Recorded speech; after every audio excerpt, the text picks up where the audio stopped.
Llegó la escuela, llegó la escuela, llegó por radio.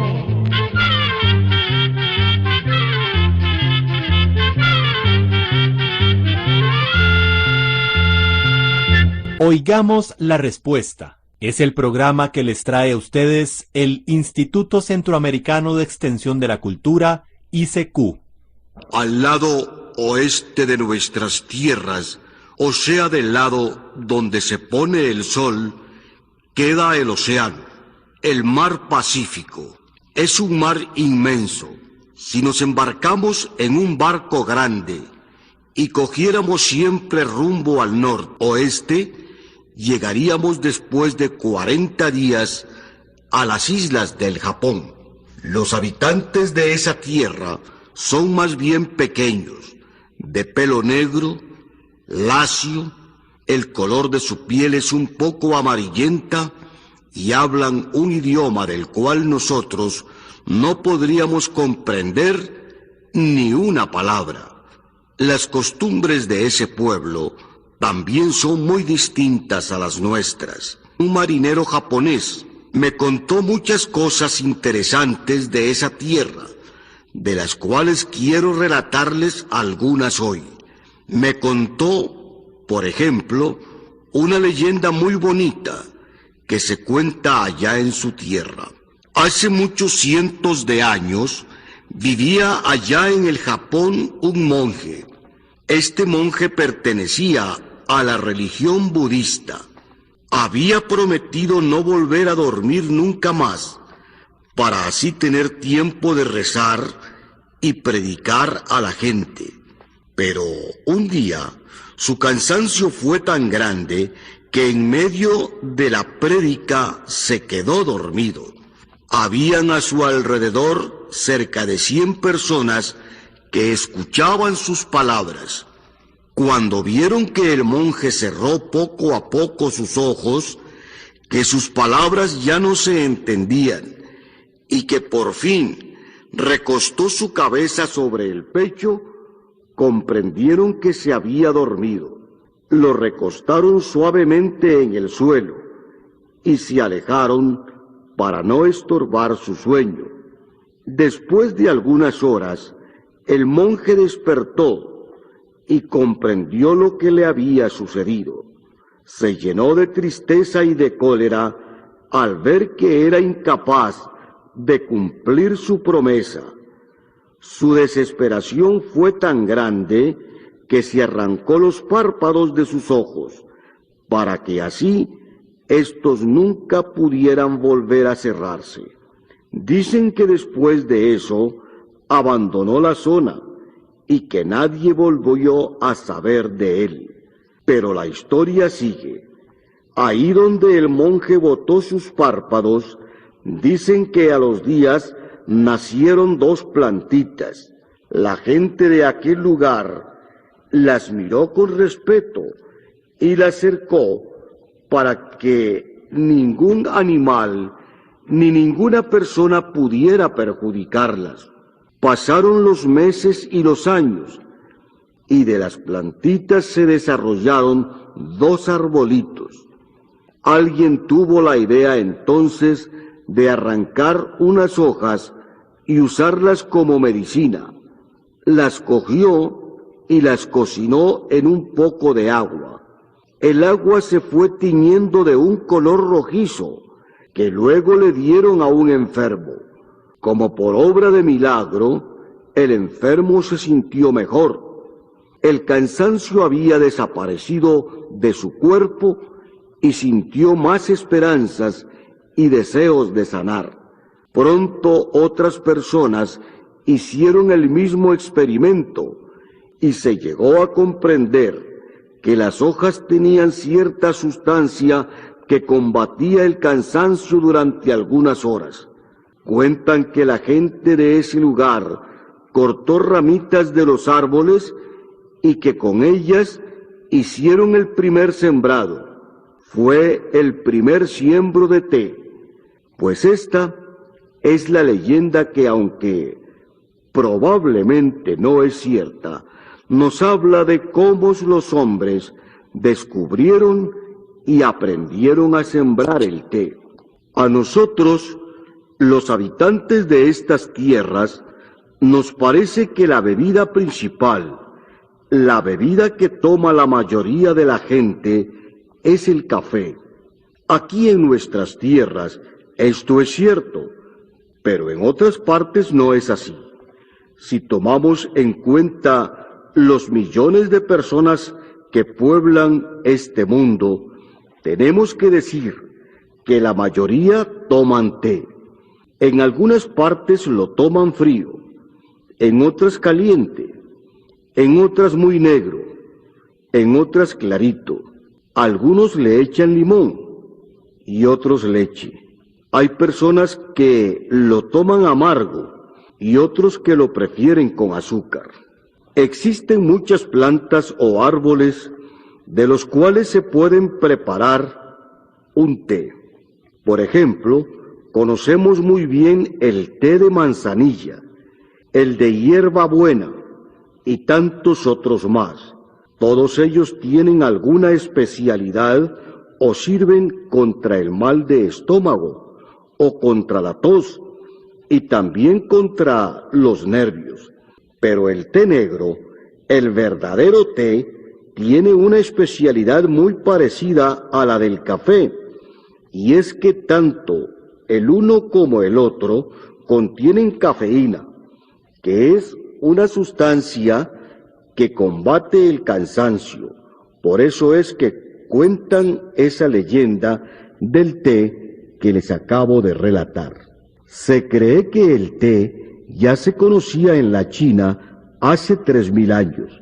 Hay unos libros muy viejos que se escribieron aproximadamente hace 3000 años, y en ellos ya se habla de esta bebida.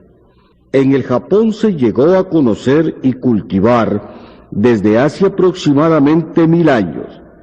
En el resto del mundo, en ese tiempo no se conocía.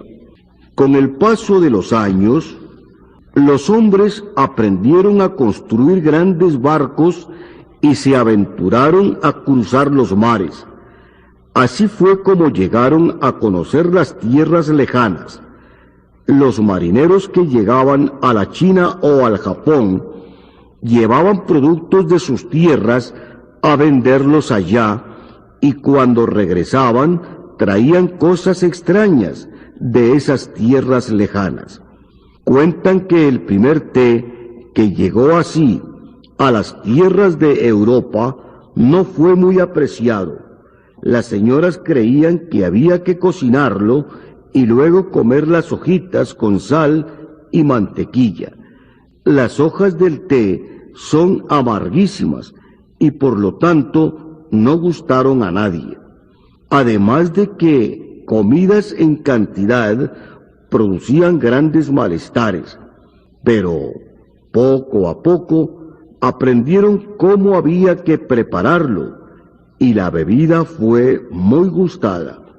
En aquel tiempo, los barcos que iban y volvían a la China o al Japón tardaban por ahí de 1 año completo. Era entonces poco el té que podían traer. Pocas personas podían darse el lujo de comprarlo, y se decía que el té era una bebida solo para reyes. Cuentan que hace por ahí de 500 años, una taza de té en Europa costaba por ahí de $5. Esto no duró mucho tiempo, porque pronto los chinos y los japoneses comprendieron que el té era un buen negocio, extendieron el cultivo y luego fueron cientos los barcos que año tras año repartían este precioso producto.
la leyenda del té. El marinero japonés que me la contó me relató también las costumbres que aún existen en algunas regiones del Japón. Me decía que allá, aún en las casas más humildes y sencillas, hay un cuarto que se usa solamente para tomar el té. Si llegan visitas, se esperan primero en el jardín. Mientras tanto, la señora de la casa prepara el té. Cuando está listo, enciende una varillita de incienso. El olor es el que avisa a los visitantes que ya deben de entrar, pues el té está listo. Para poder entrar en ese cuarto, hay que pasar por una puerta muy baja. Aunque esto pareciera una molestia, tiene en realidad un porqué. Para entrar a tomar el té, la persona tiene que agacharse, dando a entender así que deja afuera su orgullo, pero también debe dejar afuera sus preocupaciones y entrar luego con humildad y alegría. Adentro en el cuarto hay una mesita bajita y casi siempre unos ramos de flores. Junto a la mesita hay un pequeño fuego de carbón sobre el cual se encuentra la tetera, que viene a ser así como nuestra cafetera. Está adornada con una cantidad de hojitas de metal, como de moneditas muy delgaditas. Cuando el agua comienza a hervir, las moneditas se mueven y tintinean. Este suave ruido junto con el sonido del agua que hierve es una música para los oídos de cualquier japonés.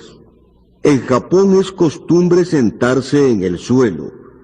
Las visitas se acomodan pues, y la señora arrodillada le alcanza a cada uno una tacita sin oreja, en el fondo de la cual se encuentra el polvo de unas pocas hojas de té. Cuando todos tienen su taza, ella les echa el poco de agua hirviendo. Todo esto es como una ceremonia.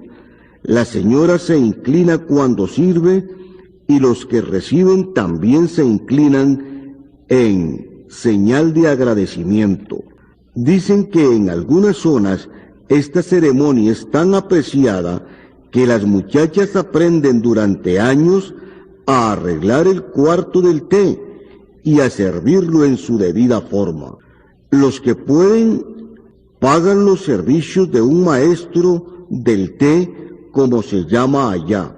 Se considera que una muchacha que no haya aprendido a servir el té en su debida forma no debería casarse, pues no puede ser una buena señora de su casa. Cuando las hijitas tienen ya su té servido, se lo tienen que tomar en silencio, y dicen que en algunas zonas esto se debe de hacer exactamente en 3 tragos y medio. Después de esto ya puede comenzar la conversación. Estas costumbres tan bellas vienen de tiempos muy remotos y se guardan con devoción, tal como si fueran costumbres religiosas.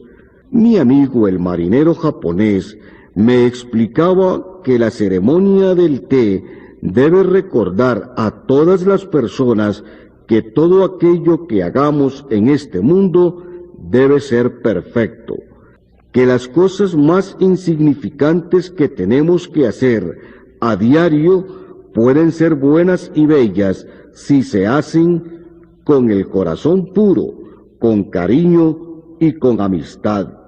Claro, estas costumbres no pasaron al resto del mundo. En muchas partes el té se toma simplemente como una bebida estimulante y sabrosa. Hoy en día se cultiva esta planta en muchas partes del mundo, pero las plantaciones más grandes están en la China, en el Japón y en la India. Para que las plantas se den bien, se requiere un clima más bien caliente y lluvia suficiente. Claro, la calidad depende también del suelo.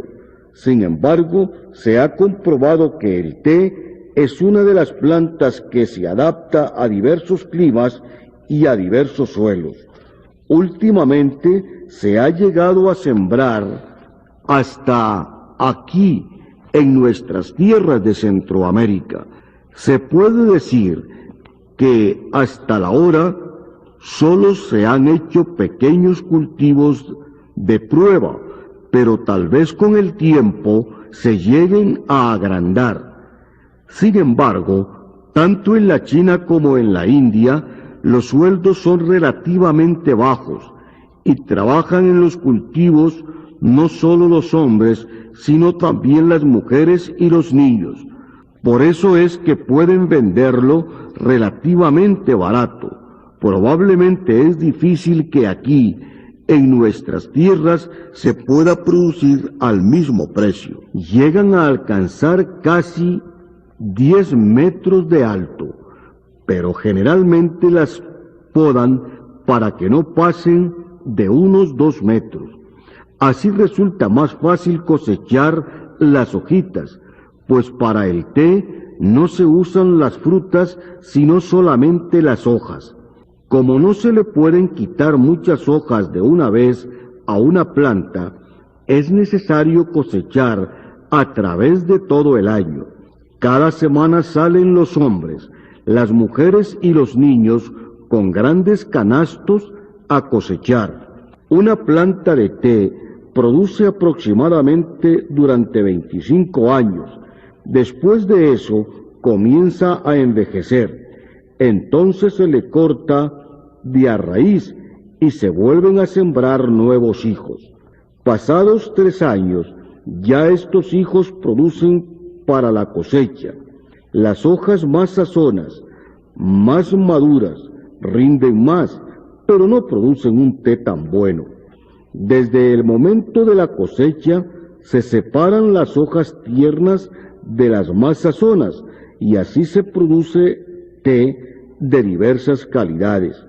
Las hojas cosechadas se dejan marchitar primero un poco, se colocan en capas una encima de otra, de manera que desarrollen un cierto calor y fermento. Luego se recogen y se secan al calor. Ya existen muchas plantaciones que hacen todos estos trabajos con grandes máquinas, pero quedan miles de beneficios pequeños en los cuales el trabajo se hace a mano. Y con esto hemos llegado al final de nuestra charla de hoy y esperamos que cuando se tomen la próxima taza de té, piensen un momento en los miles de personas, en los hombres, mujeres y niños que han tenido que trabajar con dedicación para que nosotros aquí, a miles de kilómetros de distancia, podamos disfrutar de esa bebida. Muchas gracias. Y así llegamos al final del programa del día de hoy. También puede enviarnos sus preguntas al correo electrónico icq@icq.org o encuéntrenos en Facebook como Oigamos la Respuesta. Recuerde que comprender lo comprensible es un derecho humano.